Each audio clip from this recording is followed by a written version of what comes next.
Today we're going to address the issue with the cheap Aliexpress transmission. It's a good transmission, but it needs to be tuned. So let's tune that together. So the main problem with these, it's the play. There's a black transmissions. There's a little play there. And if you look at the original, yeah, that's an original plastic gears, plastic everything. FMS, only a slight play. So we're gonna open this, shim it, and put some grease in it so it'll last very long. I use the same transmission in the gray LC80 I showed earlier in another video.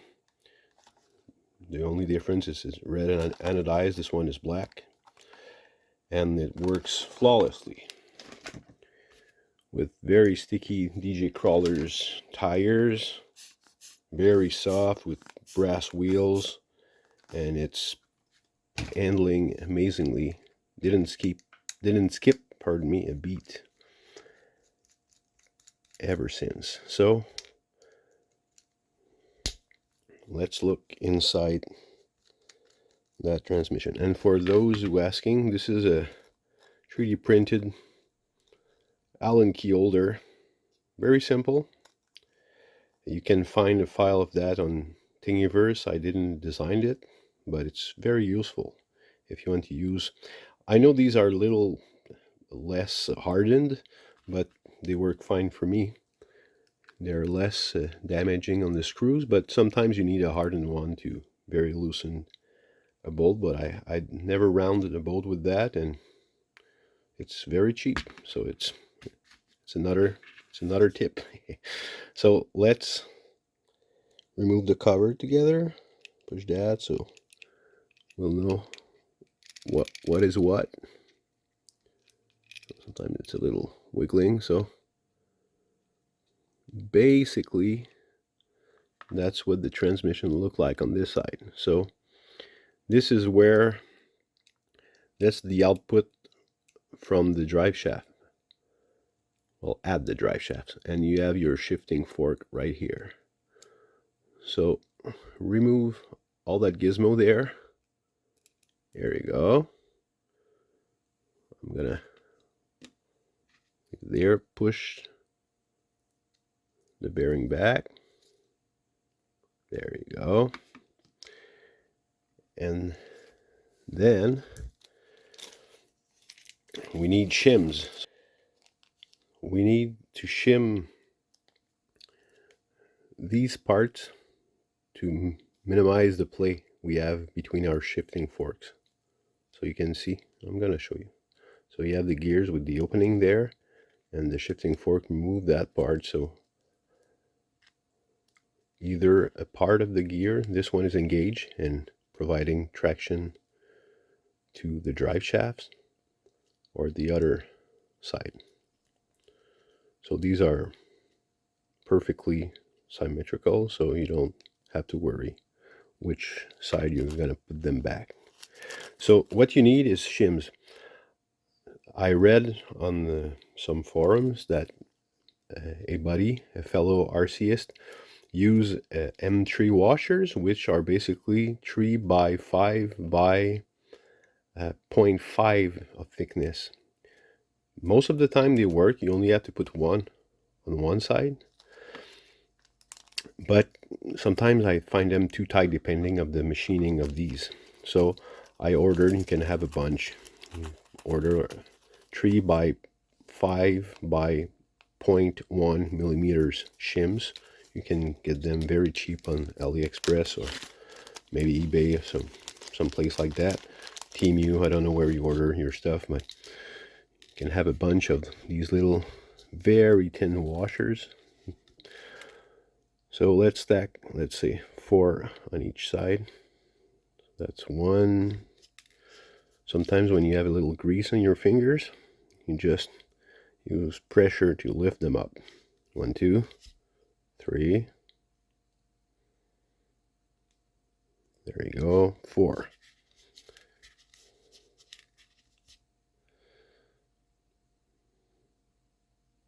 This one fell off, but I had another one on my thumb. So that's 4. Hold it and repeat on the other side. 1, 2, 3, 4. That's 2. That's 2. That's 3. And that's 4. So before applying all the grease, I'm gonna put it all back together. So don't plunge it. Put the gearbox sideways so you won't lose your shims when it's set in. Just put the other side of your gearbox right there. And you have to align that little shaft here.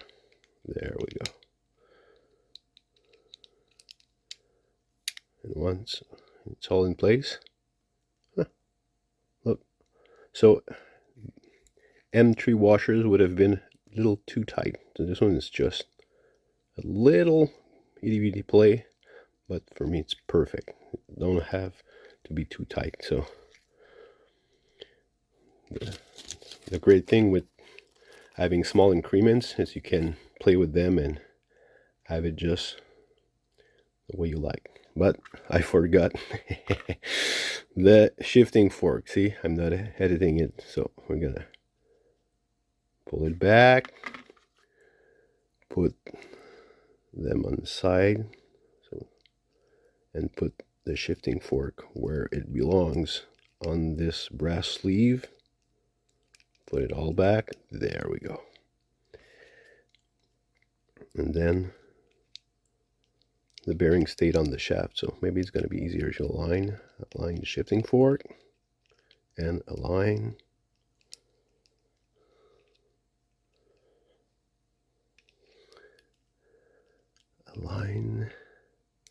both shafts. It might be a little bit tedious,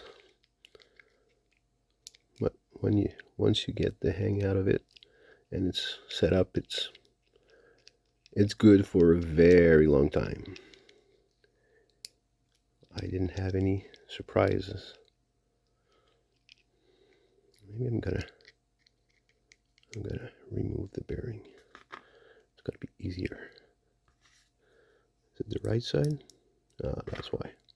Shifting fork though is not symmetrical, so I put it the wrong way. So there, flip it, put it all back. Shims are still there, so this should go as intended. Much easier. There we go. So the shifting is going to be more precise because there's no play in that output shaft anymore. So it's all done, but since we're there, we're going to grease it. And to grease it, it's an old tube. It broke on the top, but I try to remove the Gorilla Tape off. It's Super Lube anyway. It's Super Lube. Oh, there, you have it here. Super Lube synthetic grease. It works with nylon gears and of course metal gears. So I'm gonna once again put it all out and apply, since it's all shimmed up, little dabs here and there, and the gears will turn. So I'm gonna put more than enough. Maybe use this little driver to push it down. There you go. Pushing down there. You can remove all of the gears, but it will travel where it needs to go. When it's spinning, it will travel, don't worry. So I'm gonna put it back here.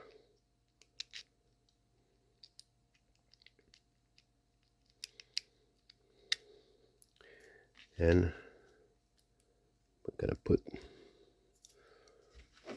wipe excess grease on my hex driver and put it back right on. And after it, we're gonna attack the other side, which is 4 bolts, and we'll have to put our motor in. And since I'm putting a metal transmission in that, I'm going to put it in an LC80, and I ordered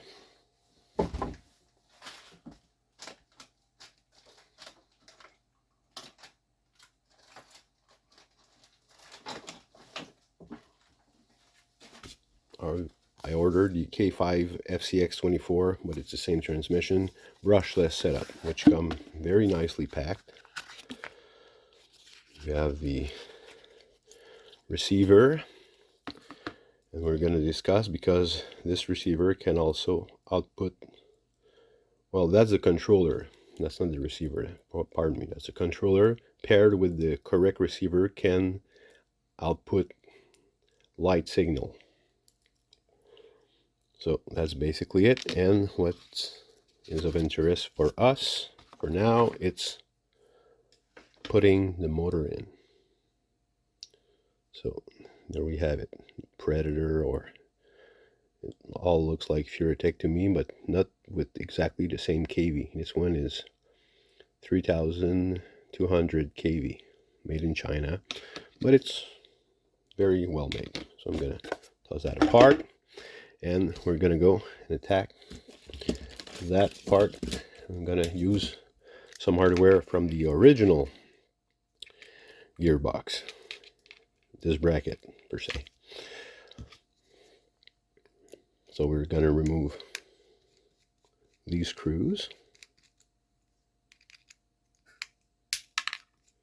and I'm gonna salvage 2 of these screws to put the motor in, because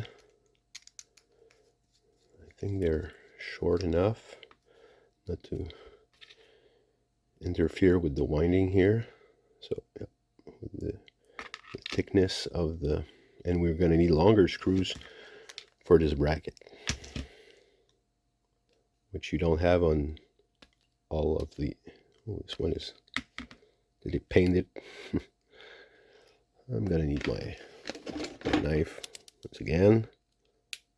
Will it snap? Well, it seems it's, usually they pop out much easier.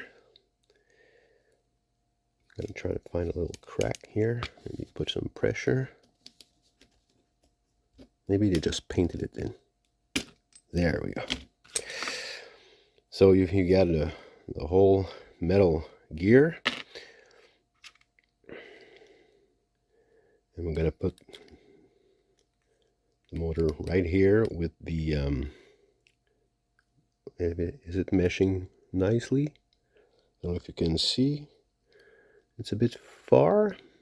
Sometimes you can use some little washers, but the mesh seems very good. Will it interfere with the housing? I don't think so. Nope. There's enough recess. So I'm going to use 2 of these little, maybe you can use some, oh, we'll do it the right way. I'm going to take some blue Loctite, I'm going to put the tiniest dab here. There we go. Hold it in on the hex. Take a little cloth. What I like to do is put it right in, so it's easier not to lose your screw. There you go. And we'll do the same with the other screw with a little dab of Loctite. Don't use red Loctite. You can use purple, which tack a little less than this one, but a little dab of blue Loctite never caused any problem. So now you can loosen this one a little bit so it will enter perfectly in its mount without going cross thread. There we go. Same here. And we'll look, it's meshing properly. So doing a little late adjustment, and it does mesh. Okay, I'm just gonna put it back like that. No friction on the top cover. It's pretty recessed, so we're all good. Once again, a little dab of grease, mainly on the pinion, so it will travel. Take my driver and put in some there, make it rotate, and it will last a very, very, very long time. So there we are. So we're going to use all the hardware here, at least the three longer screws here. So that's one. I'm going to remove that. Remove that too. Keep it simple on the bench so no one is confused.